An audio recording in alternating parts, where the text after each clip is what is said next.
Hello my dear passionate NEET aspirants, welcome back to Magnet Brains IIT JEE NEET. मैं हूं doctor Ritika Bhardwaj, आपकी biology mentor. और आज के सेशन में हम डील करने वाले हैं बहुत इंपॉर्टेंट आपके क्लास 12th नीट बायोलॉजी के टॉपिक यानी कि चैप्टर रिप्रोडक्शन इन ऑर्गेनिज्म के एक टॉपिक के साथ। टॉपिक का नाम है फर्टिलाइजेशन एंड सिंगेमी। फर्टिलाइजेशन या फिर सिंगेमी आज हम डील करने वाले हैं। तो जब हमने सेक्सुअल रिप्रोडक्शन के इवेंट्स को डिस्कस किया तो हमने कहा था कि सेक्सुअल रिप्रोडक्शन के दौरान जो भी इवेंट्स होते हैं उन्हें हम 3 पार्ट्स में डिवाइड कर देते हैं। और वो पार्ट्स क्या थे? प्री फर्टिलाइजेशन इवेंट्स, फर्टिलाइजेशन और syngamy and the post fertilisation events. तो जो हमारा प्री फर्टिलाइजेशन इवेंट है उसको हम डिस्कस कर चुके हैं। आज हम डिस्कस करने वाले हैं second, that is fertilisation and syngamy. Next session में हम डिस्कस करेंगे पोस्ट फर्टिलाइजेशन इवेंट्स।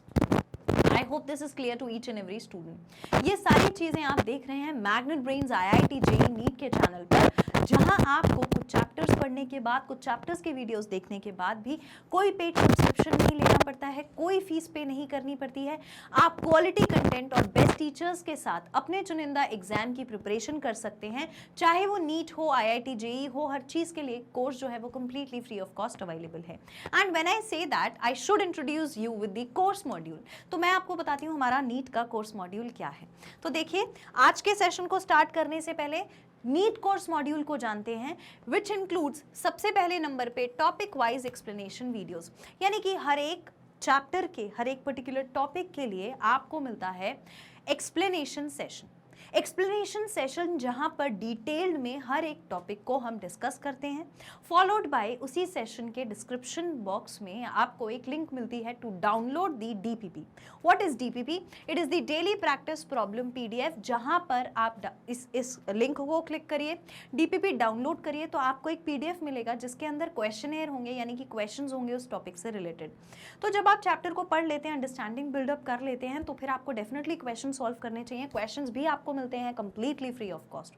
और जब आप क्वेश्चन सॉल्व कर लेंगे तो कुछ क्वेश्चंस बनते हैं, कुछ नहीं बन पाते, no worries. Third thing that we have is daily practice problem का सोल्यूशन वीडियो। तो सोल्यूशन वीडियो मिल जाए यहाँ, फिर क्या है, फटाफट से हमें कंसेप्ट जो है वो और क्लैरिफाई हो जाते हैं। लेकिन फिर और प्रैक्टिस क्वेश्चन की तो करनी पड़ेगी, तो उसके लिए क्या है, chapter wise multiple choice questions है। जैसे ही चैप्टर खत्म होता है, चैप्टर के एंड में ढेर सारे मल्टीपल चॉइस क्वेश्चंस होते हैं हमारे पास, जिन्हें हम सॉल्व करते हैं साथ में सेशन में। ऐसा नहीं है कि आपको वो अलग से बैठ के सॉल्व करने हैं, मैं आपके साथ सॉल्व करूंगी। Then we also have one more important session, जहां पर हम बात करते हैं साइंटिस्ट के बारे में। देखो, हर चैप्टर में कोई ना कोई साइंटिस्ट, उनका कॉन्ट्रीब्यूशन, किस ईयर में उन्होंने काम किया था, ये सब कुछ इंक्लूडेड रहता है।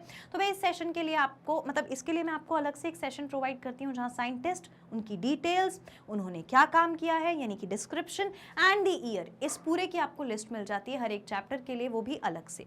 सो the next thing we have is previous year question videos. अभी तक जितने भी क्वेश्चंस आ चुके हैं आपके मेडिकल एंट्रेंस में, उन सारे क्वेश्चंस को फॉर दैट पर्टिकुलर चैप्टर जिसे भी हमने पढ़ा हो, हम अलग से सॉल्व करते हैं।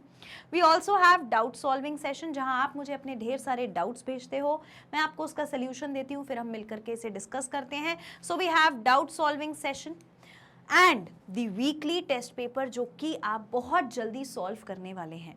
Then we have guidance session. Guidance about what? About the paper pattern, किस तरीके से पेपर आता है, एग्जाम का स्ट्रेस हो रहा है तो उसे बर्स्ट कैसे कर सकते हैं, कैसे हम ज़्यादा से ज़्यादा इफेक्टिवली पढ़ाई कर सकते हैं।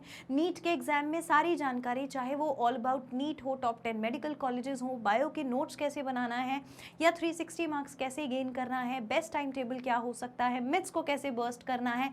इनफैक्ट आपके एनटीए से अगर कोई इंपॉर्टेंट नोटिफिकेशन आता है तो उसका सेशन भी आपको डेफिनेटली मिल जाता है एट द अर्लीस्ट। तो गाइडेंस सेशंस आपके लिए बहुत इंपॉर्टेंट होते हैं। Then we have chapter wise one shot revision. हर एक चैप्टर के लिए one shot revision and the online test series. So this entire thing is our NEET course module, जिसके हिसाब से हम प्रिपेयर करते हैं। Apart from this also we have NCERT highlight summary session, जहां पर हम एनसीईआरटी को साथ में चैप्टर कंप्लीट करने के बाद, इतना सब पढ़ने के बाद एनसीईआरटी की रीडिंग करते हैं लाइन बाय लाइन, क्योंकि एनसीईआरटी की तो किसी भी लाइन में से उठा के क्वेश्चन पूछा जा सकता है। इतनी प्रिपरेशन करते हैं हम हर एक चैप्टर के लिए, included in your NEET course. I hope this is clear to each and every student. आइए अब सेशन को स्टार्ट करते हैं। आज का हमारा टॉपिक है syngamy and fertilization. So the मेरे को लगता है कि पूरे चैप्टर का सबसे इजी पार्ट होता है। वाई? हेडिंग डाल लो syngamy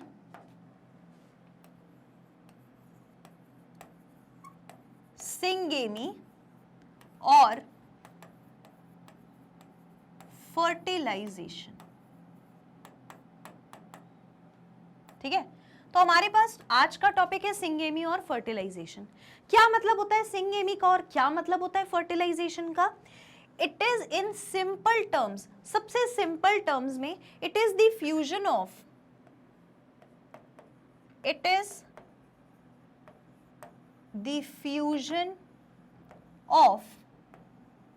mail and female gametes. किसका फ्यूजन है? मेल और फीमेल गैमीट्स का फ्यूजन है। ऑलराइट, अब जब हम इन फ्यूजन की बात करते हैं तो आपको पता है ये अलग अलग तरह से होता है। ठीक है, तो ये फ्यूजन जो है वो अलग अलग टाइप का होता है।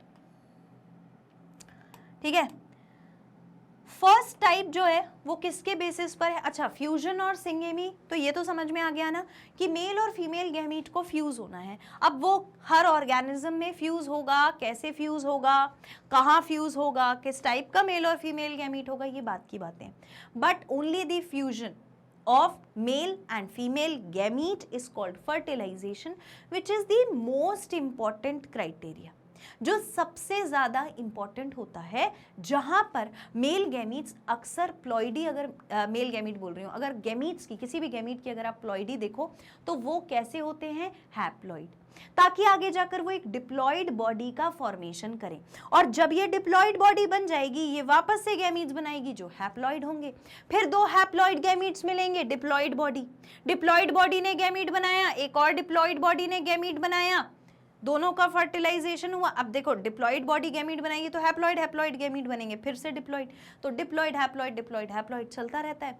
और फर्टिलाइजेशन एक ऐसा प्रोसेस है जो क्या करता है? हैप्लॉइड से डिप्लॉइड बनवा देता है। अदरवाइज हमारे पास जो सेल डिवीजन है वो या तो इक्वेशनल डिवीजन करेगा, यानी कि डिप्लॉइड से डिप्लॉइड और हैप्लॉइड से हैप्लॉइड बनाएगा, या फिर डिप्लॉइड से हैप्लॉइड यानी कि रिडक्शनल डिवीजन करेगा। कोई ऐसा सेल डिवीजन नहीं है जो गैमीट्स का नंबर डबल कर दे, वो सिर्फ फर्टिलाइजेशन या सिंगेमी के माध्यम से ही हो सकता है। तो देखो, टाइप्स बताने से पहले एक बार हम इसको थोड़ा पढ़ लेते हैं। क्या लिखा है? Syngamy is fusion of two entire gametes, दो गैमीट्स का फ्यूजन, एक होगा मेल गैमीट और दूसरा होगा female gamete, to form a zygote. और जब भी ये फ्यूजन होगा तो कौन सा स्ट्रक्चर बनेगा? The zygote will be formed. Zygote is formed. क्या बनता है? Zygote. The first product after fertilization or fusion is zygote. Then it involves close association of gamete and all their acts resulting in formation of zygote including fusion of nuclei. अब जब भी एक zygote बनना होता है और fusion होता है दो सेल्स के बीच में, तो अकेला कोई साइटोप्लाज्म फ्यूज नहीं होता या अकेला न्यूक्लियस फ्यूज नहीं होता, पूरा का पूरा सेल फ्यूज होता है। आप यहाँ पर आसानी से देख पा रहे हो, एक स्पर्म ये है, एक स्पर्म ये है, एक स्पर्म ये है और एक स्पर्म ये है, और ये entirely this is one egg. अब इस एग के साथ जब ये स्पर्म फ्यूज होने लगा तो ऐसा नहीं है कि सिर्फ साइटोप्लाज्म फ्यूज होगा या सिर्फ आपका न्यूक्लियस फ्यूज होगा। एंटायर टू सेल्स, पूरे के पूरे दो सेल्स फ्यूज होते हैं। May it be the cytoplasm, may it be nucleus, there will be the fusion of cytoplasm, there will be the fusion of nucleus. दोनों चीजें फ्यूज होती है, पूरा सेल फ्यूज होता है, दो पूरे सेल फ्यूज होते हैं। देखो ये धीरे धीरे करके सेल के अंदर आ रहा है, एग के अंदर इट विल कम इन। ठीक है, तो फ्यूजन जो होता है वो न्यूक्लियाई का, साइटोप्लाज्म का, एंटायर सेल का फ्यूजन होता है। कौन से cell? Male and female cell which are called as the gametes और द सेक्स सेल्स। ऑलराइट, अब फर्टिलाइजेशन में क्या होता है? However include all the associated events that ultimately leads to syngamy. और फर्टिलाइजेशन में जितने इवेंट्स हुए हैं उससे हमने कहा सिंगेमी हो गई। ठीक है, अब ये जो सिंगेमी का प्रोसेस है ये अलग अलग टाइप्स का होता है। So depending upon the source of fusing gamete, depending upon source of fusing gametes, source of fusing gamete, first है depending upon source of fusing gametes. जब गैमीट्स फ्यूज होने वाले हैं तब सोर्स क्या है, एक इसके ऊपर आधारित है, ठीक है। तो इसके ऊपर आधारित हमारे पास दो टाइप के फ्यूजन है, दो टाइप की सिंगेमी है। पहली सिंगेमी को हम कहते हैं एक्सोगेमी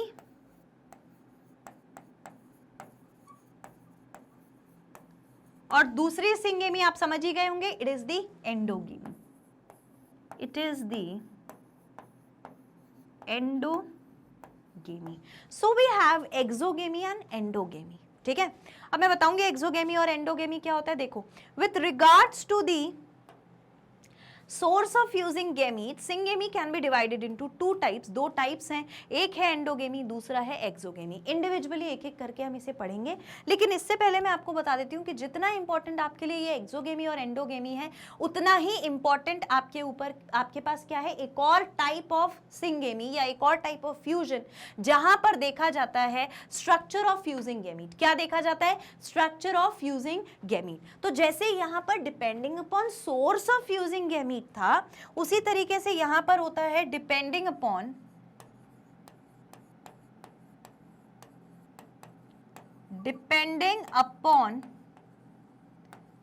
नेचर या structure, depending upon structure of fusing gametes. कैसे गैमीट्स आपस में फ्यूज कर रहे हैं, इसके ऊपर बेस्ड हमारे पास अलग अलग टाइप की सिंगेमी है। आइसोगेमी है, एनाइसोगेमी है, आइसोमेट्रिक, आइसो का मतलब क्या होता है, सेम, ठीक है। आइसोमेरिज्म पढ़ा है आपने, आइसोमेट्रिक पढ़ा है, उसी तरीके से आइसोगेमी होती है। तो आइसोगेमी क्या होती है, जब एक जैसे गैमीट्स फ्यूज करें। एनाइसोगेमी होती है जब आइसो के आगे एन लग गया, यानी कि आइसो इज एब्सेंट, तो डिसिमिलर गैमीट्स जब आपस में फ्यूज करते हैं तो उसे हम क्या कहते हैं, एनाइसोगेमीट्स। देखो इसे भी हम वैसे पढ़ने वाले हैं डिटेल में। देखो आइसोगेमी, एनाइसोगेमी, और अगर बिल्कुल ही अलग हो गए तो हेट्रोगेमी, ठीक है। तो ये हमारे पास तीन टाइप हैं जो आपको पढ़ने हैं। पहला आइसोगेमी, आइसोगेमी, दूसरा anisogamy,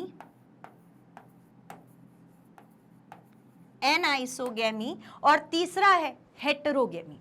the third one is हेटेरोगेमी।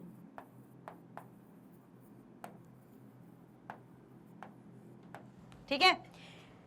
अब बात ये होती है कि जब हम इसे डिवाइड करने लगते हैं ना, जब हम इसे डिवाइड करने लगते हैं और स्टडी करने लगते हैं, तो depending upon source of fusing gamete, कि फ्यूज जो हुआ गैमीट उसका सोर्स क्या था, और depending upon structure of fusing gamete, जो गैमीट्स आपस में फ्यूज हो रहे हैं उनका स्ट्रक्चर कैसा है, इन दोनों बातों पर आधारित हमारे पास अलग अलग टाइप के फ्यूजन्स होते हैं। तो अगर हम सोर्स देखें तो we have exogamy and endogamy. अगर हम स्ट्रक्चर देखें तो we have isogamy, anisogamy and heterogamy. These are the two different kind of syngamy taking place, ठीक है। और सिंगेमी में हमेशा एक ही चीज होने वाली है, the fusion of male and female gamete, the fusion of male and female sex cells. और जब भी ये फ्यूज करेंगे तो जो स्ट्रक्चर ऑब्टेन होता है उसे हम कहते हैं zygote, the two cell structure, because one cell is male gamete, another cell is female gamete। जब दो सेल मिलते हैं तो टू सेल का स्ट्रक्चर बनेगा। now that two cell structure is nothing but the zygote। all right, note कर लो इसको। डन, इतना सबने लिखा about syngamy and fertilization. So this is the introductory part. अभी बहुत सारी चीजें बाकी हैं, आगे चलते हैं, एक एक करके डिस्कस करते हैं। सबसे पहले हम बात करेंगे एंडोगेमी के बारे में। सबसे पहले हम बात करेंगे एंडोगेमी के बारे में। एंडो का मतलब होता है इनसाइड और गेमी का मतलब क्या होता है, फ्यूजन, मैरिज, ठीक है। तो एंडोगेमी क्या है? एंडोगेमी होती है जब सेल्फ फर्टिलाइजेशन हो, जब क्या हो, सेल्फ फर्टिलाइजेशन, यानी फ्यूजन हो गया दो गैमीट्स का ऑफ सेम पेरेंट। ठीक है, अगर मैं इसे लिखूं तो एंडोगेमी में क्या होगा, एंडोगेमी में सिंपल टर्म्स में आप बोल सकते हो, एंडोगेमी में होगा सेल्फ फर्टिलाइजेशन।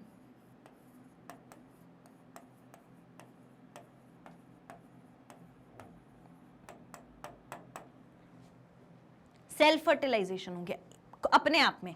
अब ये सेल्फ क्यों बोल रहे हैं, सेल्फ अपन किसी चीज को कब बोलते हैं, जब एक इंसान खुद कोई चीज करता है तो वो कहलाता है सेल्फ। तो सेल्फ फर्टिलाइजेशन में एक ही इंसान फर्टिलाइजेशन करने वाला है जिसमें मेल और फीमेल स्ट्रक्चर्स दोनों प्रेजेंट है। सो ओनली वन पेरेंट, एक ही पेरेंट होगा, ठीक है, बट पेरेंट कैसा होगा, it is going to be uniparental. मैंने लिखा है ना वन पेरेंट, तो मतलब यूनिपेरेंटल होगा। And it is not common to gametes of same parents, एक ही पेरेंट दोनों गैमीट्स बना लेगा। Only one parent forms both the types of gametes. एक ही पेरेंट दोनों टाइप के गैमीट बना रहा है, मतलब कौन से दोनों type, mail and female gamete. ठीक है, मेल एंड फीमेल गैमीट दोनों बन रहे हैं एक ही टाइप के पेरेंट से। ऑलराइट, ओके, आगे बढ़ो। सो this is not common, uniparental जो फर्टिलाइजेशन होता है वो कॉमन नहीं होता है, ठीक है, बहुत रेयरली देखा जाता है। एग्जाम्पल है टेपवर्म, बाइसेक्सुअल ऑर्गेनिज्म है, बाइसेक्सुअल यानी hermaphrodite monoecious animal found in Taenia a tapeworm. Tapeworm में भी कौन सा वाला, टीनिया सोलियम। देखो टीनिया सोलियम में क्या होगा, सेल्फ फर्टिलाइजेशन, यानी वहां पर एक ही पेरेंट दोनों टाइप के गैमीट्स बनाएगा। जैसे मान लो मैं टीनिया हूं, तो मेरे अंदर मेल गैमीट भी बन जाएगा, फीमेल गैमीट भी बन जाएगा, और वो दोनों गैमीट मैं फ्यूज करा दूंगी। तो एक ही पेरेंट ने दो गैमीट्स बनाए, दोनों का फ्यूजन कराया। Now this is self fertilization where no other organism is involved, only one parent has done everything. Alright, अब समझ आ गया। तो ये हो गया हमारा endogamy. Example is taenia solium, example is taenia solium. Image याद रख लो तो भी याद रहेगा, ठीक है। Example is taenia solium.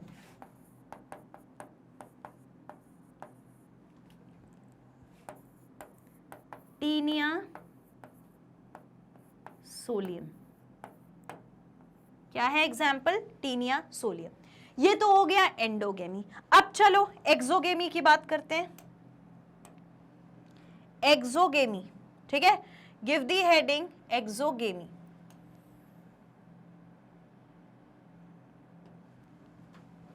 Exogamy,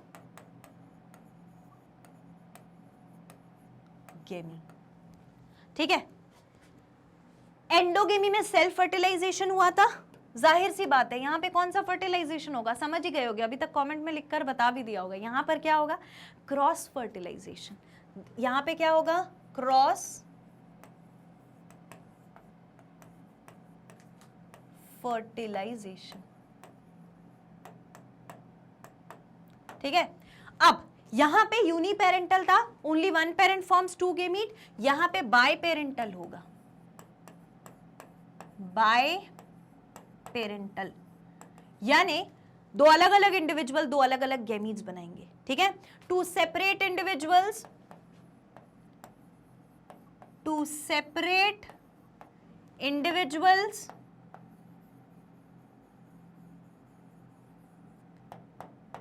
form two separate gametes।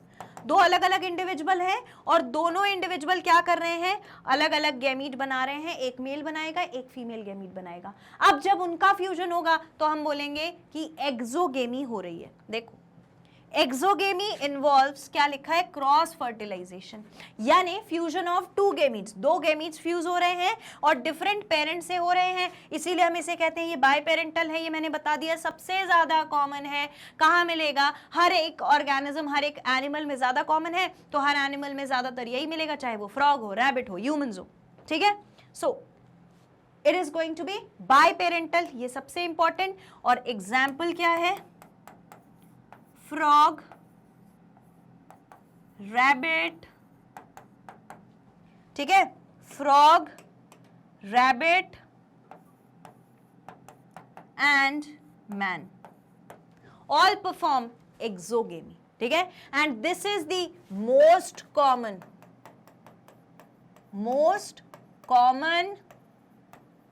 Process, सबसे ज्यादा कॉमन प्रोसेस ये है। And this is not very common, not seen, not commonly seen, not a common process, this process is not common, लेकिन वो वाला common है।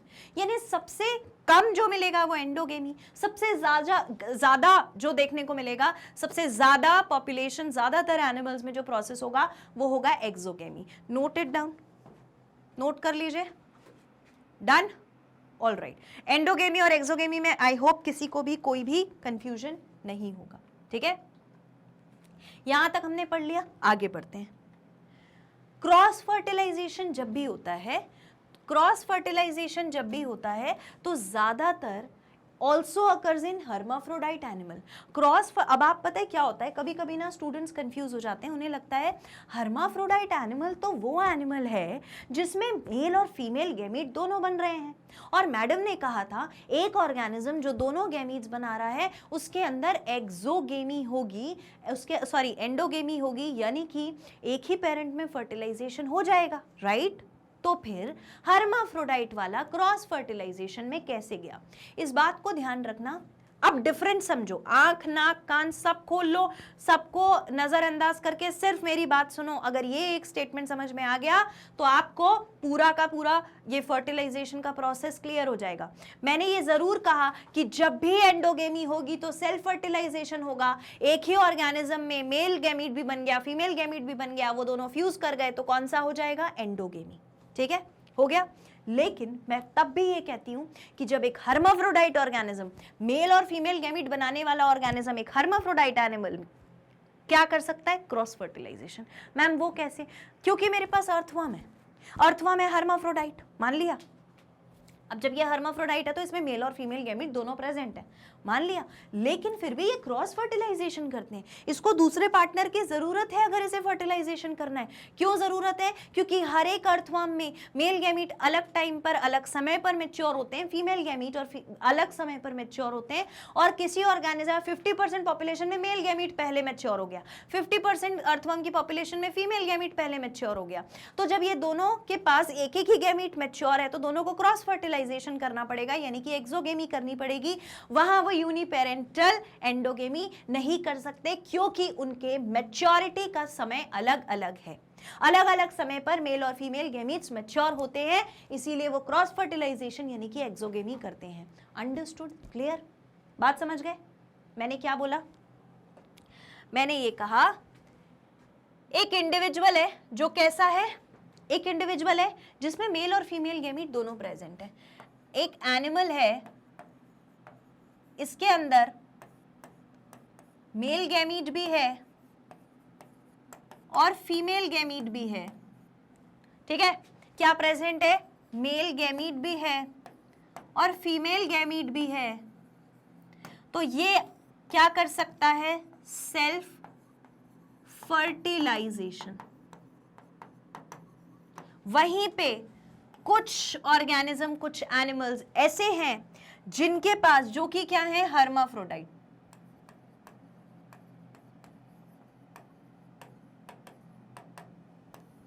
जो क्या है, हर्माफ्रोडाइट। एक इंडिविजुअल, वन इंडिविजुअल,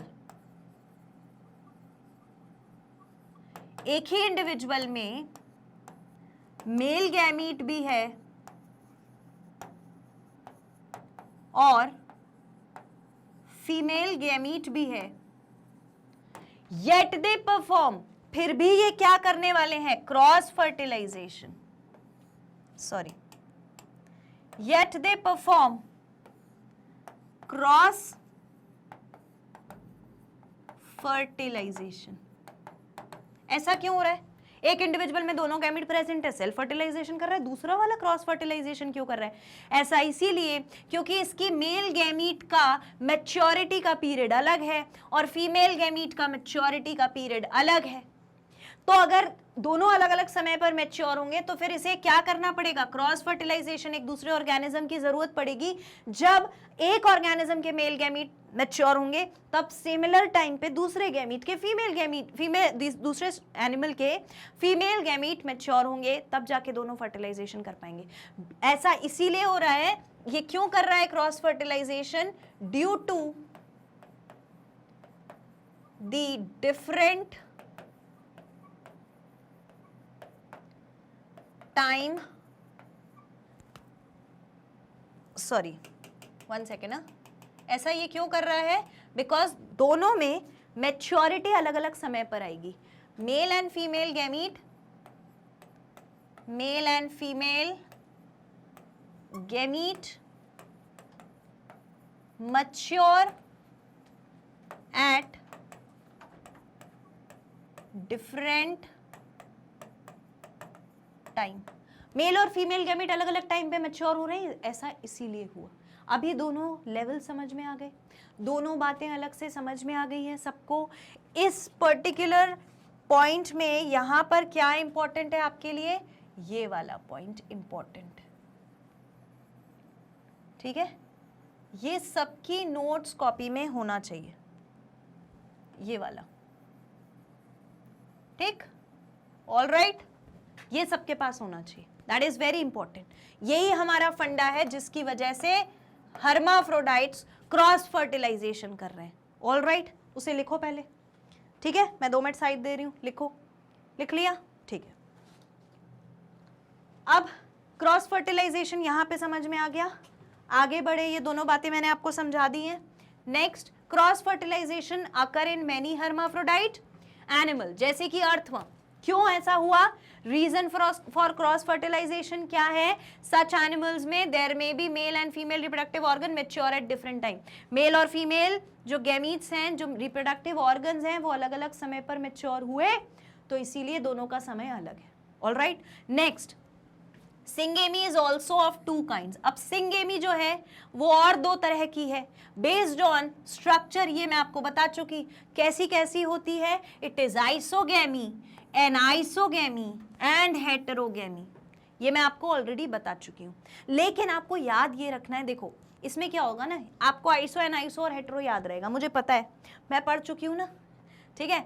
और आपको ये वाला भी याद रहेगा, एक्सोगेमी और एंडोगेमी। आप क्या भूल जाओगे, वो ये है कि जब हमने यहाँ डिवाइड किया था तो हमने डिवाइड किया था on the basis of source. Source के आधार पर हमारे पास कौन कौन सा था, एक्सोगेमी एंड एंडोगेमी। और यहां पर किसके बेसिस पर था, स्ट्रक्चर के बेसिस पर। क्या क्या था, आइसोगेमी, एनाइसोगेमी एंड हेटेरोगेमी। इन दोनों वर्ड्स को जरा मार्क कर लो, जहां पर भी आपने ये मार्क कर लिया, ओके। ये दोनों वर्ड्स बहुत इंपॉर्टेंट है। अब बात करते हैं आइसो, एनाइसो और हेटेरोगेमी। चल, पहली बात करेंगे आइसोगेमी। मैंने आपसे कहा था आइसो का मतलब होता है सेम। आइसो का मतलब क्या होता है, सेम। तो ऐसे गैमीट्स जो अपने स्ट्रक्चर में एक जैसे हों, स्ट्रक्चर वाइज एक जैसे हों, यानी कि उनका साइज, शेप, मोटिलिटी है या नहीं है, दोनों तीनों फीचर्स अगर एक जैसे हैं दो गैमीट्स के, तो उसे हम कहते हैं आइसोगेमी। यानी यहाँ पर हम मॉर्फोलॉजी देखते हैं। मॉर्फोलॉजी यानी कि एक्सटर्नल कैरेक्टरिस्टिक्स देखते हैं दो अलग अलग गैमीट्स के। So if we talk about isogamy, तो fusing of gametes are similar. Fusing हुआ गैमीट की, लेकिन कैसे गैमीट्स थे, सिमिलर गैमीट्स, मॉर्फोलॉजिकली यानी एक्सटर्नल फीचर में। As in Monocystis. अब ये मोनोसाइटिस क्या है? एग्जाम्पल मिल गया आपको किसका? आइसोगेमी का। आइसोगेमी का example is Monocystis. A protozoan, such gametes are known as isogametes. एक जैसे गैमीट्स को हम आइसोगेमीट्स कहते हैं, जब वो फ्यूज हो जाते हैं तो प्रोसेस को हम आइसोगेमी कहते हैं, तो fusion is termed as isogamy. All right, now although isogametes are similar in structure, they have behavioral difference। तभी तो वो मेल और फीमेल गैमीट होगा, क्योंकि बिहेवियरल डिफरेंस है। बात समझ पा रहे हो? मैंने बोला आइसो मतलब सेम है, आइसो मतलब है सेम, लेकिन ये सेम किस तरीके से है? ये सेम है मॉर्फोलॉजिकली। मॉर्फोलॉजिकली, मॉर्फोलॉजिकली मतलब एक्सटर्नली, एक्सटर्नल फीचर्स, ठीक है, यहां मैं लिख देती हूं एक्सटर्नली, पर फिर भी इनमें एक डिफरेंस होगा, और वो डिफरेंस किस बात का होगा? Behavioural difference. Behavioural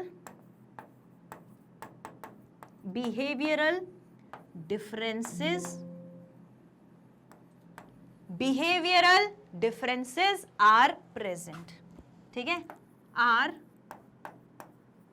present. Obviously behaviour difference होगा तभी मेल और फीमेल गैमीट होंगे। The gametes reproduce by one parent, the gametes produced by one parent do not fuse with each other. Biologist recognize mating type in such organism. देखो, एक parent से बने हुए gametes एक साथ फ्यूज नहीं करते, अलग अलग पेरेंट वाले गैमीट्स के साथ फ्यूज करेंगे। बात समझ गए? तो दो बातें इंपॉर्टेंट है जो आपको यहाँ याद रखनी है, कि अगर हम आइसोगेमी की बात करते हैं, अगर हम if we talk about isogamy, तो आइसो मतलब same morphologically. What is same? Same are the gametes, ठीक है, और सेम गैमीट्स को हम क्या बोलते हैं? Same gametes are called आइसोगेमीट्स।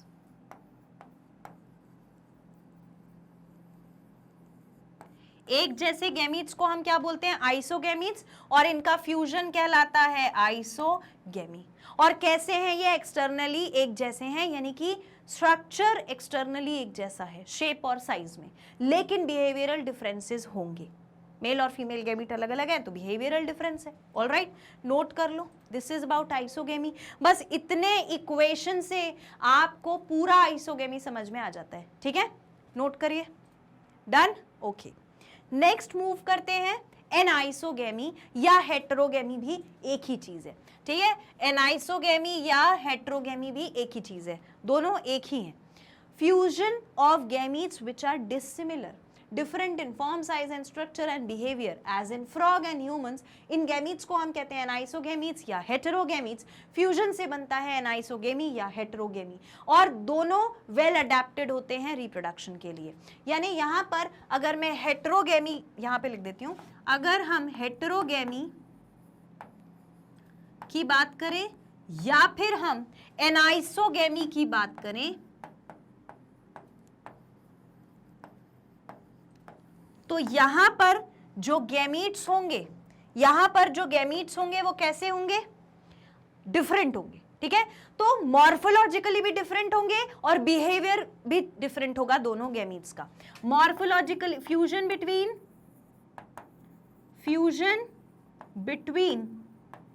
Morphologically यानी एक्सटर्नल फीचर में, मॉर्फोलॉजिकली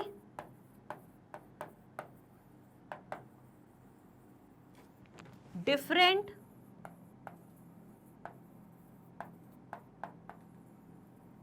गैमीट्स। मॉर्फोलॉजिकली डिफरेंट है लेकिन बिहेवियर भी डिफरेंट है। मॉर्फोलॉजिकली एंड बिहेवियरली लिख देती हूं, मॉर्फोलॉजिकली एंड बिहेवियरली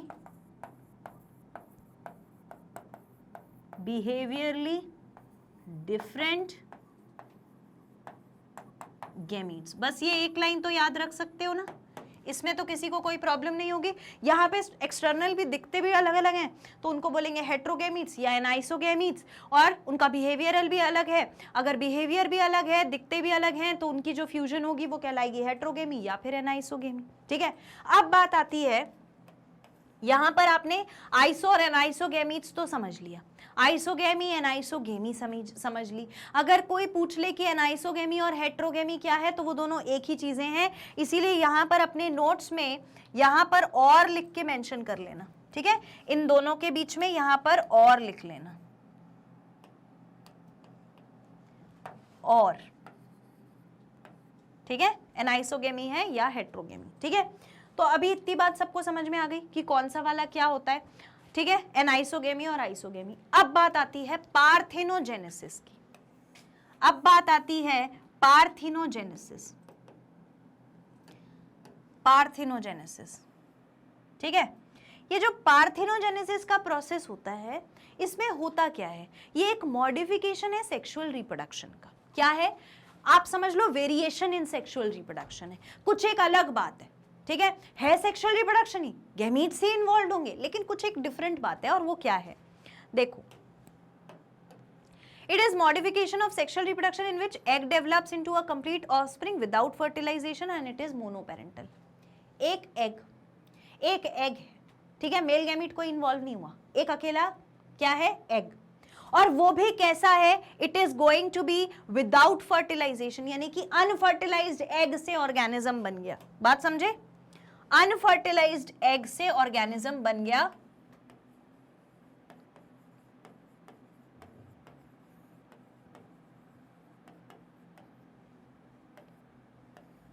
पार्थेनोजेनेसिस के फीचर्स लिखो, क्या क्या होते हैं, it is going to be monoparental, monoparental मतलब one single parent will be involved, ठीक है। दूसरा अनफर्टिलाइज्ड,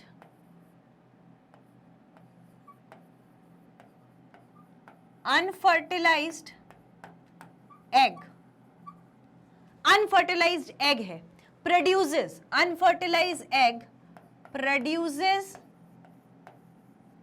एन ऑफस्प्रिंग,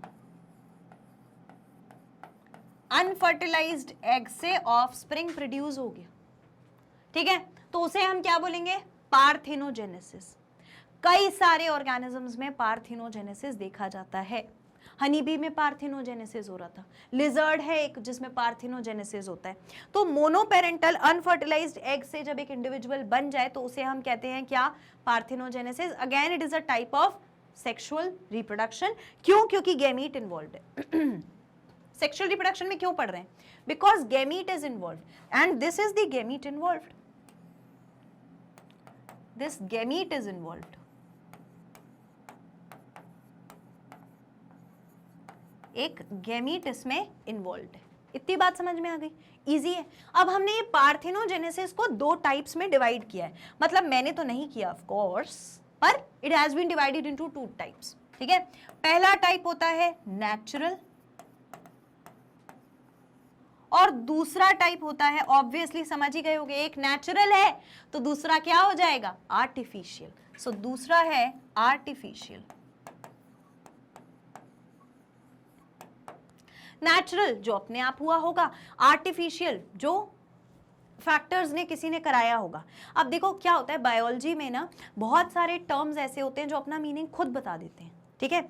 जैसे आज ही की क्लास में अगर आप देख लो तो हमने एक्सोगेमी, एंडोगेमी, एक्सो और एंडो वर्ड्स ने हमें कुछ बताया है कि कुछ बॉडी के बाहर कुछ बॉडी के अंदर ऐसा कुछ चल रहा है। फिर हमने देखा आइसोगेमी, एनाइसोगेमी, हेटेरोगेमी, मतलब आइसो मतलब सेम होता है, एनाइसो मतलब डिफरेंट हो गया, हेटेरो मतलब भी डिफरेंट हो गया, गेमी का मतलब होता है फ्यूजन। जब आप बायोलॉजी पढ़ने जाते हो तो आपको समझ में आता है कि हर वर्ड कुछ खुद से बता रहा है कि मैं क्या हूं। पार्थिनोजेनेसिस में जेनेसिस का मतलब है formation of something, what, unfertilised egg से जेनेसिस हुआ। अब यहाँ पे ये नेचुरल और आर्टिफिशियल टाइप का है। अगर आप बायोलॉजी के वर्ड्स को तोड़ना सीख जाओगे ना तो आपके लिए बायोलॉजी और ज़्यादा इजी हो जाएगी, और ज़्यादा समझ पाओगे। कभी कभी हो जाता है कि हमें मतलब प्रॉब्लम होती है याद करने में, हर चीज़ को दुनिया में याद नहीं रखा जाता। बहुत सी चीज़ें ऐसी होती हैं जो सिर्फ आपके माइंड में स्टोर होती हैं। इसीलिए पता है आप मुझे नहीं पता कितने स्टूडेंट्स इस बात को जानते हैं, आपके लिए हम शॉर्ट ट्रिक्स लेकर आते हैं तो वो शॉर्ट ट्रिक में मैं आपको क्या बताती हूँ, कभी कोई ट्रिक बता दी, कभी कुछ पढ़ने का तरीका बताया है मैंने। मोस्ट ऑफ द टाइम मैंने आपकी नीड से रिलेटेड ट्रिक्स बताई हैं ताकि आप चीज़ों को याद कर सको। ऐसा क्यों? ट्रिक्स क्या कर रही हैं? ट्रिक्स आपको मेमोराइज करने में हेल्प करने वाली है, क्योंकि हर चीज लिखी हुई इंपॉर्टेंट नहीं होती। मैं तो वो चीज आपको क्लास में सेशन में पढ़ाऊंगी, फिर मैं आपको ट्रिक्स क्यों दे रही हूँ? ताकि आप ज्यादा से ज्यादा याद रख सको। हर एक तरीका जो हो सकता है जिससे कोई मेरा स्टूडेंट उस चीज को याद रख ले और एक्सेल कर जाए अपने एग्जाम में, that is the purpose, that is the sole purpose. अगर आपको वो, मुझे नहीं पता आप में से कितने लोग डेडिकेटेडली उन शॉर्ट्स को देखते होंगे, क्योंकि मुझे बहुत कम, हार्डली 4-5 बच्चे हैं जिनका, 4-5 स्टूडेंट्स ऐसे हैं जिनका मुझे उस पर रिप्लाई दिखता है। मुझे नहीं पता कितने लोग उस चीज़ को लेकर सीरियस हैं, पर आपको पता है वो आपके लिए सबसे बेहतरीन तरीका है। जब कभी पढ़ने का मन ना करे, जब कभी यार लग रहा है कि तबीयत ठीक नहीं है, कॉन्सेंट्रेशन नहीं हो पा रहा, या पढ़ पढ़ के थक गए हैं, थोड़ी देर वो ट्रिक्स वाले शॉर्ट्स देखो, और जिस टीचर से पढ़ रहे हो अगर उस टीचर के ही शॉर्ट्स देखोगे तो आपको ज्यादा रिलेट हो पाएगा, ज्यादा याद रह पाएगा। इतना तो कर सकते हो, आपके लिए करना है। मुझे हार्डली कितना टाइम लगा होगा आपके लिए वो बनाने में, लेकिन आपको, अच्छा, और ऐसा नहीं है वो बनाने में, उसके पीछे मेहनत होती है। क्यों कर रही हूं मैं? ताकि ये तो मैं यहाँ पे भी बता दूंगी सेशन में कि ऐसे ऐसे पढ़ना है, पर जितना ज्यादा देख पाओ, जितना ज्यादा याद रख पाओ at this point of time, ये जो आपका 2 साल का समय है ना, एक एक चीज इंपॉर्टेंट है। वर्ड्स को तोड़ना सीखो तो आधी चीज अपने आप समझ में आ जाएगी। तो यहाँ पर हम बात कर रहे हैं पार्थेनोजेनेसिस, मैंने कहा आर्टिफिशियल भी होता है और नेचुरल भी होता है। ठीक है, आगे आओ डिस्कस करते हैं। आई होप शॉर्ट्स वाली बात सब याद रखेंगे। ठीक है, चलो। सो मोनोपेरेंटल होता है, एक पेरेंट से हुआ। मॉडिफिकेशन है सेक्सुअल रिप्रोडक्शन का, सिर्फ एक एग था जिसने डेवलप कर दिया कंप्लीट ऑफस्प्रिंग। ठीक है, तो एग से कंप्लीट ऑफस्प्रिंग डेवलप हो गया। Occurrence parthenogenesis is found in non vertebrates, जैसे कि रोटीफर्स, एफिड्स, बीज एंड क्रस्टेशियंस। किसमें पाया जाता है? Non vertebrates. नॉन वर्टिब्रेट्स मतलब जिनके पास वर्टिब्रल कॉलम नहीं है, वो नॉन वर्टिब्रेट्स। तो नॉन वर्टिब्रेट्स जैसे कि रोटीफर्स हो गए, एफिड्स हो गए, बीज हो गई, या फिर क्रस्टेशियंस हो गए, इनमें आपको क्या देखने को मिलता है? पार्थेनोजेनेसिस का process also occurs in few vertebrates. और कुछ ऐसे वर्टिब्रेट्स भी हैं जिनमें ये प्रोसेस देखने को मिलता है। और मैंने आपको बताया पार्थेनोजेनेसिस 2 मेन टाइप की होती है। We have 2 main types of parthenogenesis, one is natural and one is artificial. ठीक है, अब एक एक करके इन्हें डिस्कस करेंगे। जो हमारी नेचुरल पार्थेनोजेनेसिस होती है उसमें फिर 3 टाइप आते हैं, कंप्लीट, इनकम्प्लीट एंड पेडोजेनेटिक। ठीक है, सो नेचुरल पार्थेनोजेनेसिस में लिख लो कंप्लीट, इनकम्प्लीट एंड पेडोजेनेटिक। कहाँ गया? हाँ, नेचुरल में 3, मैं इसे ये वाले को मिटा देती हूं।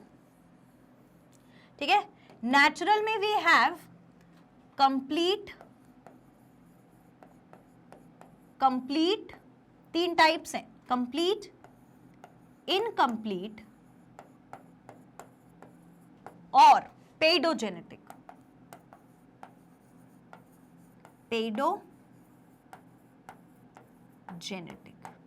ठीक है, और ये तो सब कुछ है नेचुरल में, क्योंकि मैंने इरेज कर दिया था इसके नीचे वाला।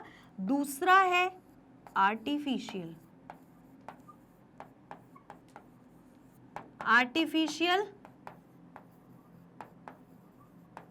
Parthenogenesis, natural parthenogenesis. बात समझ में आ गई? दोनों बातें क्लियर हो गई? सबको क्लियर हो गई? ऑलराइट, अब एक एक करके हम इसे पढ़ते हैं। पहले इतना नोट कर लो पार्थेनोजेनेसिस के बारे में। ठीक है, this is the main thing about the parthenogenesis that we have to study. अब एक एक करके हम डिस्कस करेंगे complete parthenogenesis, incomplete parthenogenesis and the paedogenetic parthenogenesis as well as the artificial parthenogenesis. Done? Note it down, note कर लो इसको। तो यहां तक हो गया। अब हम आगे देखते हैं, इनको एक एक करके डिस्कस करेंगे। सबसे पहले हम डिस्कस करेंगे नेचुरल पार्थेनोजेनेसिस को। ठीक है, सबसे पहले हम डिस्कस करेंगे कि नेचुरल पार्थेनोजेनेसिस क्या होती है। अब जो नेचुरल पार्थेनोजेनेसिस है वो होती है 3 टाइप की, एक है कंप्लीट, दूसरी है इनकम्प्लीट और तीसरी है पेडोजेनेटिक पार्थेनोजेनेसिस। ठीक है, अब होता क्या है? It is a regular phenomena in the life history of some animal. ये कुछ एनिमल्स की लाइफ में रेगुलरली रिप्रोडक्शन के लिए यही फिनोमिना देखा जाता है। ऑलराइट, आगे it may be incomplete, complete और पेडोजेनेटिक, ये मैं आपको ऑलरेडी बता चुकी हूँ। अब एक एक करके डिस्कस करते हैं। सबसे पहले हम बात करते हैं कंप्लीट पार्थेनोजेनेसिस। तो जो कंप्लीट पार्थेनोजेनेसिस है इसे हम ऑब्लिगेटरी पार्थेनोजेनेसिस के नाम से भी जानते हैं, यानी कि कंप्लीट पार्थेनोजेनेसिस लिखा हो या एग्जाम में ऑब्लिगेटरी पार्थेनोजेनेसिस लिखा हो, दोनों का मतलब एक ही होता है, और वो क्या है कि it occurs in some rotifers and few vertebrates. देखो ऑब्वियसली जब भी ये पार्थेनोजेनेसिस होती है, ठीक है, तो जब भी पार्थेनोजेनेसिस होती है तो ऐसा नहीं है कि हर इंडिविजुअल में पार्थेनोजेनेसिस ही हो रही होगी, कुछ में पार्थेनोजेनेसिस होगी पर कुछ में पार्थेनोजेनेसिस नहीं होगी। So in any of the cases या तो ये रोटिफर्स में देखी जाती है या फिर ये कुछ वर्टिब्रेट्स में देखी जाती है। There are no males at all. इस पार्थेनोजेनेसिस वाले ग्रुप में जो भी एनिमल्स हैं उसमें कोई मेल्स नहीं होंगे, ठीक है। There are going to be no males at all. ये सबसे इंपॉर्टेंट पॉइंट जो आप लिखोगे। सबसे पहला किस में देखी जाएगी? रोटिफर्स में और कुछ वर्टिब्रेट्स में देखी जाएगी, बट इसमें कोई भी मेल्स हमें नहीं मिलते। ये हमारा दूसरा पॉइंट है। नेक्स्ट, ये बायपेरेंटल सेक्सुअल रिप्रोडक्शन हो सकता है जहां पर females develop exclusively by parthenogenesis. और जब भी पार्थेनोजेनेसिस होगी तो जो ऑर्गेनिज्म बनेंगे, मेल्स हैं ही नहीं तो कौन से ऑर्गेनिज्म बनेंगे? ऑब्वियसली फीमेल ऑर्गेनिजम्स बनेंगे। सो एक पॉइंट याद रह गया तो दूसरा वाला अपने आप अंडरस्टूड है। Next is Caucasian rock lizard, example है। लेक्टेरा सेक्सिकोला अरामेनिका एग्जाम्पल है। अच्छा, इसमें से ये जो सेक्सिकोला वाला एग्जाम्पल है ये सबसे ज्यादा इंपॉर्टेंट एग्जाम्पल है पार्थेनोजेनेसिस में, क्योंकि इस पर से क्वेश्चन पूछा जाता है, ठीक है। So do right the example. Caucasian rock lizard and Lacerta sexicola armenica shows complete parthenogenesis। इनमें complete parthenogenesis देखने को मिलती है। और जब आपको complete parthenogenesis के बारे में लिखना हो, ठीक है, when you want to write about the complete parthenogenesis, तो आप क्या लिखोगे? एक सेकेंड। complete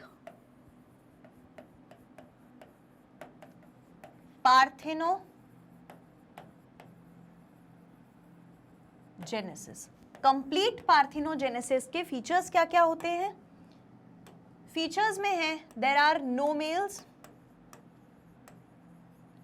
मेल्स, ठीक है। किस में देखा जाता है? तो seen in rotifers and few vertebrates.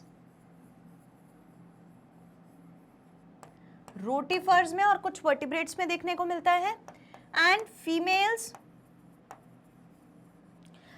Are going to be produced, ठीक है। सो कहां पे हमने वो पॉइंट पढ़ा था? There are no males and shows complete parthenogenesis. Females develop by parthenogenesis, ठीक है। Females develop by this parthenogenesis. All right, ठीक है। एग्जाम्पल जरूर याद रखना है। एक हमने लिजर्ड देखी है और दूसरा हमने देखा है लैसेरेटा सेक्सिकोला आर्मेनिका, ठीक है। दोनों एग्जाम्पल्स हैं। सो दिस इज कंप्लीट और ऑब्लिगेटरी पार्थेनोजेनेसिस। तो यहां पर ये भी लिख लेना है, it is also known as, इस नाम से भी क्वेश्चन पूछा जा सकता है, also known as obligatory parthenogenesis.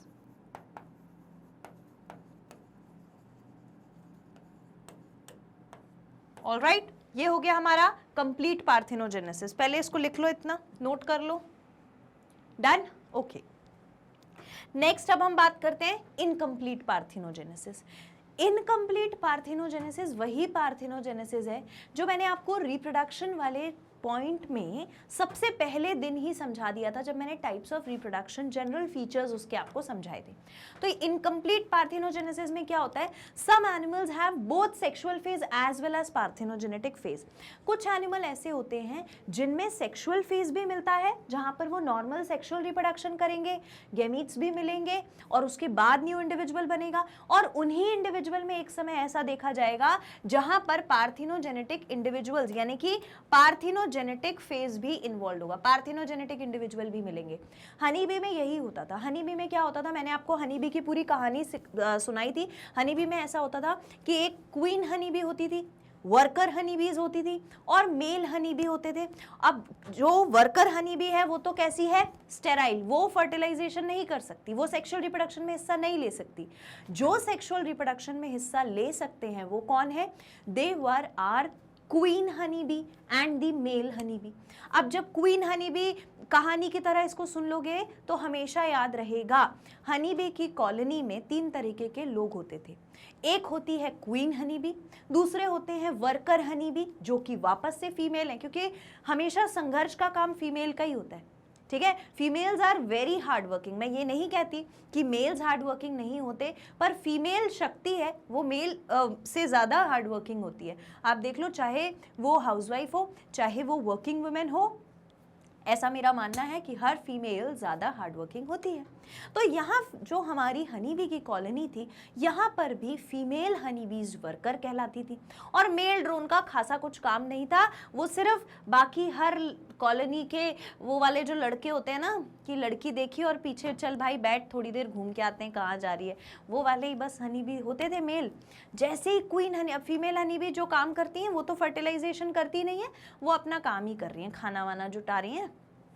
Queen honey B वो गई घूमने उड़ती हुई, पीछे से मेल हनी बी, आदत है लड़कों के पीछे पीछे जाने की, लड़कियों के, तो पीछे से मेल हनी बी। अब जब क्वीन हनी बी उड़ती हुई जा रही है, पीछे पीछे मेल हनी बी जाता है, उसे कहते हैं नप्शियल फ्लाइट। नप्शियल फ्लाइट के लिए गया, वहां पर एक कोई मेल हो गया सिलेक्ट, मतलब इतने लड़कों में कोई एक ही किस्मत वाला लड़का होता है जिसको लड़की थोड़ा हिंट दे देती है। तो ये जो लड़का है ये क्या मतलब मेल हनी बी है, इसमें से एक मान लो लकी हो गया, तो उसके साथ इस फीमेल हनी बी ने मेट किया। जैसे ही उसने मेट किया तो भाई फीमेल थोड़ी सेल्फिश भी होती है ना, और क्यों नहीं हूँ, है ना, होती हैं, ये बात माननी पड़ेगी। कोई लड़की बोले ना अगर मैं सेल्फिश नहीं हूँ तो मानना मत, झूठ बोल रही है, होती हैं, ठीक है। तो अब क्या हुआ कि फीमेल हनी बी ने कर लिया फर्टिलाइजेशन, मेल हनी बी से ले लिए एग, वो स्पर्म्स, ठीक है, मेल गैमीट और अपना फीमेल गैमीट। अब दोनों को लेके बैठ गई, मेल को मार दिया, मेल को मार दिया। Now male honey bee has no work. अब पूरी कहानी आ जाती है क्वीन हनी बी पे। क्वीन हनी बी के पास खुद के गैमीट्स भी हैं और मेल गैमीट्स भी हैं। खुद के गैमीट्स प्रोड्यूस करेगी, मेल गैमीट के साथ मिलाएगी, फर्टिलाइजेशन कराएगी, इंडिविजुअल विल बी बॉर्न, हर बार एक नई हनी बी पैदा हो जाएगी। एक समय ऐसा आएगा जब उसके पास मेल गैमीट्स खत्म हो जाएंगे।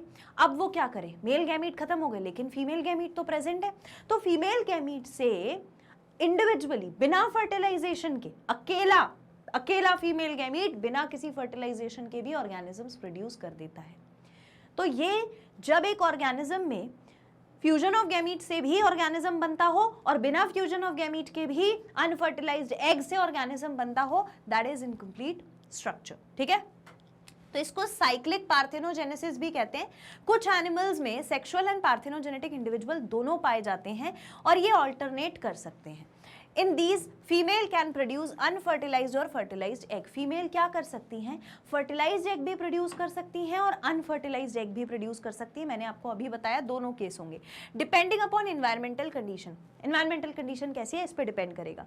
अगर डेफेनिया क्या आप एग्जाम्पल लो, which is a fresh water crustacean, female lays unfertilized egg, वहां पर फीमेल जो है वो क्या करती है, अनफर्टिलाइज्ड एग प्रोड्यूस करेगी।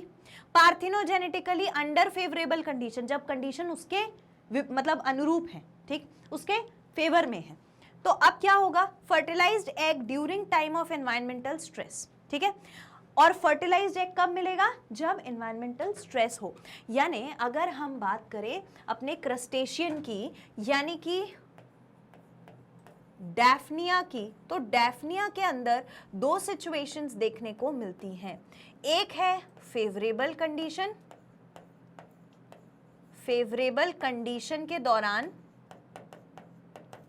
और दूसरी है अनफेवरेबल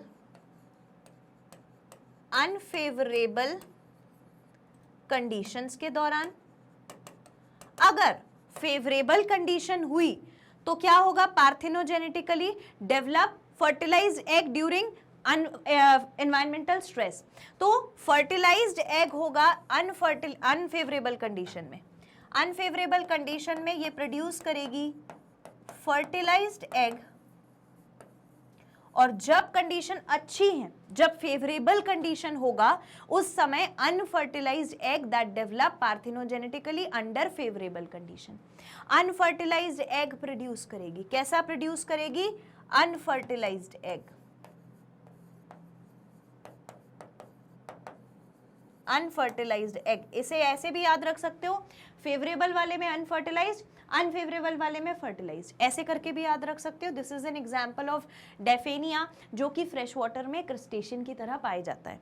ठीक ना, इन एफिड्स, अगर आप एफिड्स की बात करोगे, ये कुछ इंसेक्ट हैं क्रॉप्स में जो पाए जाते हैं, है ना, जो क्रॉप फील्ड होती है उसमें पाए जाने वाले कीड़े मकोड़े इंसेक्ट होते हैं, उसे हम एफिड कहते हैं। Female produce many parthenogenetic generation from unfertilized egg. Female क्या कर रही है? बार बार पार्थिनोजेनेटिक जनरेशन क्रिएट कर रही है अनफर्टिलाइज्ड एग से, बिना फ्यूजन ऑफ दो गैमीट्स, बिना fusion of two gametes, like खुद ही एक एग से जो फर्टिलाइज नहीं है उससे पार्थिनोजेनेटिक जनरेशन प्रोड्यूस कर रही है। वो पार्थिनोजेनेटिक जनरेशन अनफर्टिलाइज्ड एग से जो प्रोड्यूस हो जाए, है ना। Now alternating with biparental generation from fertilized egg. और फर्टिलाइज्ड एग मतलब आप ये समझो कि इसमें आपको फर्टिलाइज्ड एग से भी रिप्रोडक्शन मिलेगा, अनफर्टिलाइज्ड एग से भी रिप्रोडक्शन मिलेगा। Similarly it was seen in honey bee, जिसकी कहानी मैंने आपको सुनाई। हनी बी में अगर अनफर्टिलाइज्ड एग डेवलप होता है तो वो डेवलप होता है मेल बीज में, यानी कि ड्रोन्स में। याद रखना ये इक्वेशन, अनफर्टिलाइज्ड एग से क्या बनता है? मेल ड्रोन्स, मेल हनी बीज, इनको हम कहते हैं टेक्निकली ड्रोन्स। ठीक है, मेल हनी बी को ड्रोन्स कह रहे हैं। तो वो कैसे बनता है? अनफर्टिलाइज्ड एग से बनता है। And give rise to female, अगर हैप्लॉइड सेल फर्टिलाइज्ड एग होगा, मतलब आप ये समझो कि अनफर्टिलाइज्ड एग है तो ये स्ट्रक्चर कैसा रहा होगा? स्वाभाविक सी बात है कि हैप्लॉइड रहा होगा, क्योंकि सिंगल सेट ऑफ क्रोमोसोम रहे होंगे। डिप्लॉइड तो तब होगा जब फर्टिलाइजेशन यानी कि फ्यूजन ऑफ गैमीट्स हो जाएगा, जब मेल और फीमेल गैमीट्स मिल जाएंगे। तो ऐसी सिचुएशन में अगर हम मान लें कि हमारे पास फर्टिलाइज्ड एग है हनी बी का, तो fertilized egg of honey bee produces what kind of individual? Definitely female individual. तो fertilized egg give rise to female, यानी फीमेल क्वीन बी भी हो सकती है और वर्कर बी भी हो सकती है। So it give rise to female, it give rise to female. और फीमेल कोई भी हो सकती है, इट कैन बी क्वीन और इट कैन बी वर्कर। ठीक है, और क्योंकि ये फर्टिलाइज्ड है ना, मतलब कि मेल गैमीट और फीमेल गैमीट दोनों मिले होंगे, और दोनों मिले होंगे तो दोनों के गैमीट्स जब कंबाइन होंगे तो प्लॉइडी क्या हो जाएगी? डिप्लॉइड हो जाएंगे। So these are diploid in nature. यानी इस पार्थिनोजेनेसिस में अनफर्टिलाइज्ड एग से भी ऑर्गेनिज्म प्रोड्यूस होगा और फर्टिलाइज्ड एग से भी ऑर्गेनिज्म प्रोड्यूस होगा। आगे क्या लिखा है? With diploid sales spermatogenesis in drone is peculiar in lacking reductional division. अब जो स्पर्मेटोजेनेसिस ये मेल करेंगे, अब आप खुद सोचो, ये जो मेल्स हैं जब इनके स्पर्म्स बनेंगे, यानी जब इनके मेल गैमीट बनेंगे, तो उसमें कोई रिडक्शनल डिवीजन की जरूरत ही नहीं है। ऐसा क्यों है? देखो, हमारे पास जो इंडिविजुअल है वो कैसा है? मेल।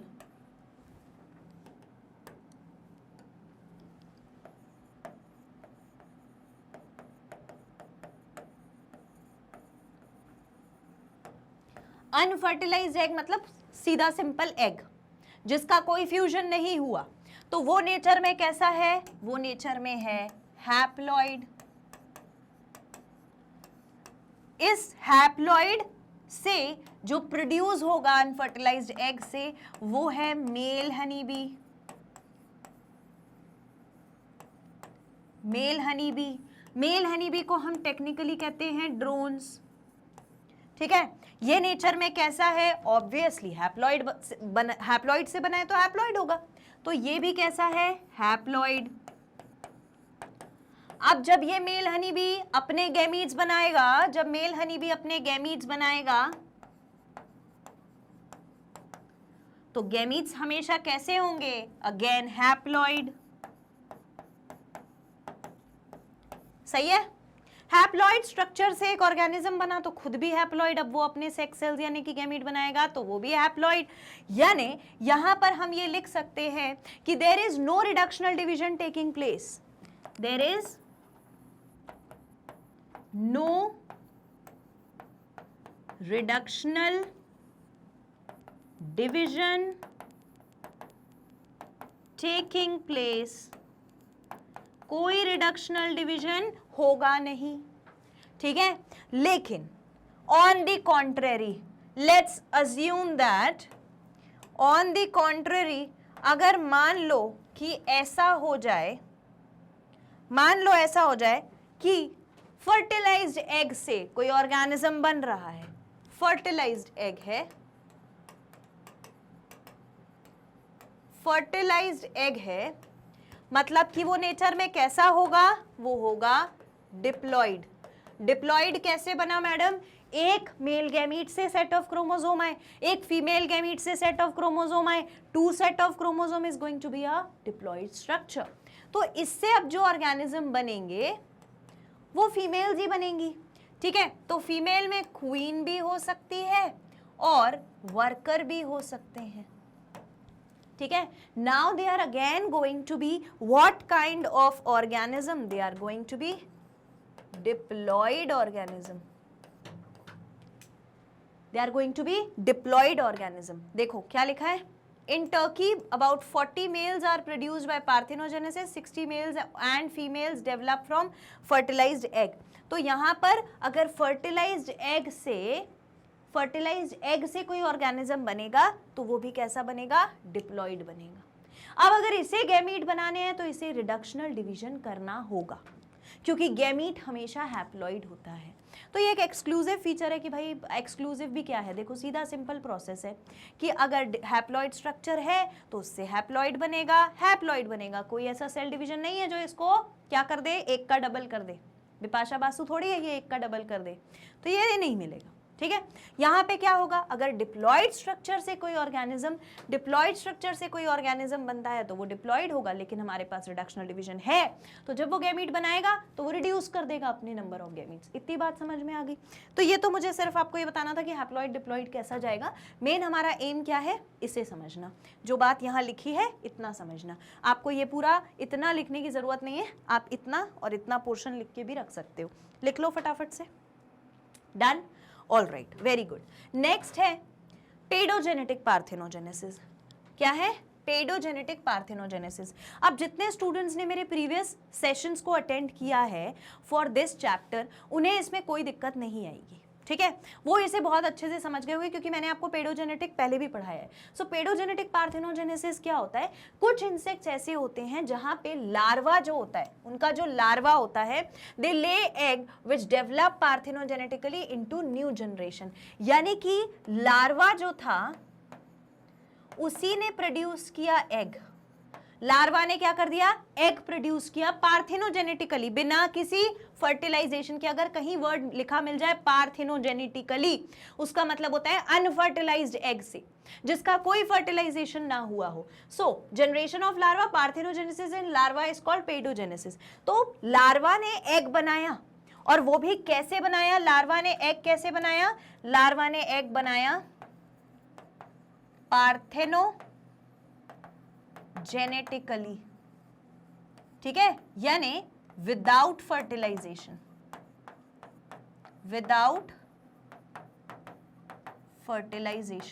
बिना फर्टिलाइजेशन के बनाया है, ठीक है। इसके बाद पार्थेनोजेनेसिस इन लार्वा, जब भी लार्वा में पार्थेनोजेनेसिस होती है तो उसे हम क्या कहते हैं, उसे हम कहते हैं पेडोजेनेसिस, पेडोजेनेसिस,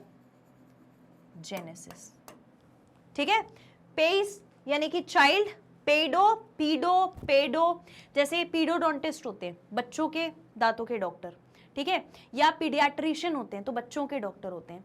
तो पेडो वर्ड जो है it is for the child, वो आया है पेस से, पेस का मतलब होता है चाइल्ड और जेनेसिस का मतलब होता है ओरिजिन। तो पेडोजेनेसिस से लार्वा अनफर्टिलाइज्ड एग से इंडिविजुअल प्रोड्यूस करने का प्रोसेस कर ले तो पेडोजेनेटिक या पेडोजेनेटिक पार्थेनोजेनेसिस कहलाता है। Alright, note it down, note कर लो। Done, okay. Now next is artificial parthenogenesis. Artificial parthenogenesis में क्या होता है? आर्टिफिशियल पार्थिनोजेनेसिस में कुछ ऑर्गेनिजम्स के एग ऑफ सर्टेन एनिमल्स, जैसे कि एनिलिड्स हो गए, मोलस्क हो गए, स्टारफिश हो गई, फ्रॉग है, हैन है, रैबिट है, इन सब के जो एग्स होते हैं they can be induce to develop parthenogenetically. आप उसे मतलब इंड्यूस करा सकते हो, आप उसमें ऐसा प्रोसेस लगा सकते हो जिससे जब वो रिप्रोड्यूस करे तो पार्थिनोजेनेटिकली रिप्रोड्यूस कर जाए, यानी कि बिना फ्यूजन ऑफ गैमीट्स के रिप्रोड्यूस कर जाए। सो एग ऑफ सर्टेन एनिमल, जैसे एनिलिड हो गया, मोलस्क हो गए, फ्रॉग हो गई, स्टारफिश हो गए, इनको इंड्यूस करना पड़ता है। और इंड्यूस करने के लिए हमारे पास दो तरीके के मेथड्स होते हैं, एक होता है फिजिकल मेथड, दूसरा होता है केमिकल मेथड। ठीक है, तो इंड्यूस करना पड़ता है डेवलपमेंट थ्रू पार्थिनोजेनेसिस, बिना फर्टिलाइजेशन के, बाय आर्टिफिशियल स्टिमुलाई। और स्टिमुलाई क्या होता है? एनी एक्सटर्नल एनवायरनमेंट में कोई चेंज हो जाए, तो वो चेंज कैसा हो सकता है? फिजिकल भी हो सकता है और एज वेल एज केमिकल भी हो सकता है। अगर फिजिकल है तो मतलब आपने वो जो एग है उसमें कुछ ना कुछ हेराफेरी करी है, तो आपने एग में क्या हेराफेरी कर दी? आपने प्रिक कर दिया नीडल से, नीडल प्रिक कर दी, या फिर आपने इलेक्ट्रिक शॉक दे दिया, या फिर चेंज इन टेम्परेचर हो गया, या फिर पीएच बदल गया। अब बहुत सारे इन्वायरमेंटल फैक्टर्स भी होते हैं जो फिजिकली इन्हें डिस्टर्ब करते हैं, जैसे कि जो ये है इलेक्ट्रिक शॉक है, ये तो अपने आप भी हो सकता है ना, हैवी थंडरिंग, हैवी लाइटनिंग की वजह से भी तो हो सकता है पानी के अंदर, फ्रॉग में या फिश में वो डिस्टर्बेंस कर दे, स्टारफिश में, या फिर टेम्परेचर चेंज हो जाए, ठंडा गर्म हो जाए, या किसी रीजन से पीएच चेंज हो जाए। तो ये फिजिकल फैक्टर्स ऐसे होते हैं जो एग को इंड्यूस कर देते हैं बिना फर्टिलाइजेशन के रिप्रोड्यूस कर। और कभी कभी ये फैक्टर्स केमिकल भी हो सकते हैं। तो केमिकल फैक्टर कौन कौन से होते हैं? आपने यूरिया ऐड कर दिया, फैटी एसिड्स ऐड कर दिए, ईथर ऐड कर दिया, क्लोरोफॉर्म ऐड कर दिया पानी में। तो आपने पानी के अंदर अगर कोई ऐसा इनमें से कोई केमिकल ऐड किया, या फिर कोई फिजिकल सिचुएशन क्रिएट हुई, तो फिर आर्टिफिशियल पार्थिनोजेनेसिस हो जाएगा। यानी बिना पर्पस के इन फैक्टर्स की वजह से पार्थिनोजेनेसिस इंड्यूस हो जाएगी, अनफर्टिलाइज्ड एग से इंडिविजुअल प्रोड्यूस हो जाएंगे, उसे हम कह रहे हैं artificial parthenogenesis. I hope this is clear, this is the easiest thing of the whole session. फटाफट से इसे नोट कर लीजिए। Done? All right, very good. So here this was about the fertilisation and syngamy. यहाँ पर हमारा session होता है कंप्लीट। आप इन सेशंस को रिवाइज कर सकते हैं। रिवाइज करने के लिए कहाँ पर जाना है? हमारी ऑफिशियल वेबसाइट पे जाइए, टाइप करिए www.magnetbrains.com। वहाँ पर आपको ऑप्शन दिखेगा एक्सप्लोर टॉप कोर्सेज का। जैसे ही आप एक्सप्लोर टॉप कोर्सेज पे जाएंगे तो इस तरीके से आपको अलग अलग कोर्सेज दिखने लगेंगे। इसमें जा करके अपना कोर्स नीट सिलेक्ट करिए। जैसे ही आप नीट सिलेक्ट करेंगे तो आपके नीट के सब्जेक्ट के सारे टीचर्स, क्लासेस और उनके आपको अलग से आइकन्स दिखने लगेंगे। तो आपको जो भी पढ़ना है आप उसे रिवाइज कर सकते हैं। सपोजिंगली आपको class 12th NEET UG biology पढ़नी है तो आप यहाँ पर वॉच नाउ क्लिक कर सकते हो, और अगर आपको 11th क्लास की नीट यूजी पढ़नी है बायोलॉजी तो आप यहाँ वॉच नाउ क्लिक कर सकते हो। जैसे ही आप वॉच नाउ क्लिक करोगे तो ऐसा डिस्क्रिप्टिव पेज ओपन होगा। यहाँ पे लिखा है वॉच ऑल वीडियोस, और यहाँ पर सीक्वेंस में सारे वीडियोस का टॉपिक लिखा हुआ है। जो भी चैप्टर आप रिवाइज करना चाहते हो, सपोज रिप्रोडक्शन इन ऑर्गेनिज्म, उस पर क्लिक करो तो उसके अंदर जितने भी सेशंस हैं, जितने भी टॉपिक्स हैं चैप्टर के, सबके आपको टॉपिक्स दिख जाएंगे। जो भी आप पढ़ना चाहते हैं उस पर यहाँ वॉच नाउ लिखा हुआ है, तो वॉच नाउ पे क्लिक करो उसके सामने। और अगर डाउनलोड नाउ लिखा है तो वो डेफिनेटली डीपीपी है, डीपीपी भी डाउनलोड करके आप सॉल्व कर सकते हैं टॉपिक पढ़ लेने के बाद। जैसे ही आप वॉच नाउ पे क्लिक करते हैं तो इस तरीके से वीडियो आपके सामने प्ले हो जाएगा, और यहाँ पर नेक्स्ट वीडियो का ऑप्शन भी है, तो इस पर क्लिक करिए। आप नेक्स्ट वीडियो पे स्विच करके अपना सारा सेशन रिवाइज कर सकते हैं। ये सारी चीज़ें आपके लिए magnet brains IIT JEE NEET के चैनल के through completely free of cost, 100% free of cost. एक दो चैप्टर पढ़ने के बाद या एक दो सेशंस देखने के बाद भी आपको कोई फीस पे नहीं करनी है। This is available absolutely free of cost. छोटी सी चीज़ जो आपको करनी है मेरे लिए वो क्या है कि लाइक ज़रूर कर देना है ना? लाइक करना मेरे लिए करना, लेकिन सब्सक्राइब जब करना तो हम दोनों के लिए करना, आपके लिए भी और मेरे लिए भी, क्योंकि मेरा हर सेशन आप तक खुद पहुंच जाएगा अगर आप सब्सक्राइब कर लेते हैं। और अल्टीमेटली ये आपको एग्जाम क्वालिफाई करने के पार ले जाता है। देन शेयर करना इसे सबसे पहले अपने वर्चुअल ग्रुप्स में, उसके बाद अपने फ्रेंड्स और सिबलिंग्स और स्कूल वाले ग्रुप में। मैं आपसे मिलूंगी नेक्स्ट सेशन में, तब तक के लिए thank you so much, take care and keep studying.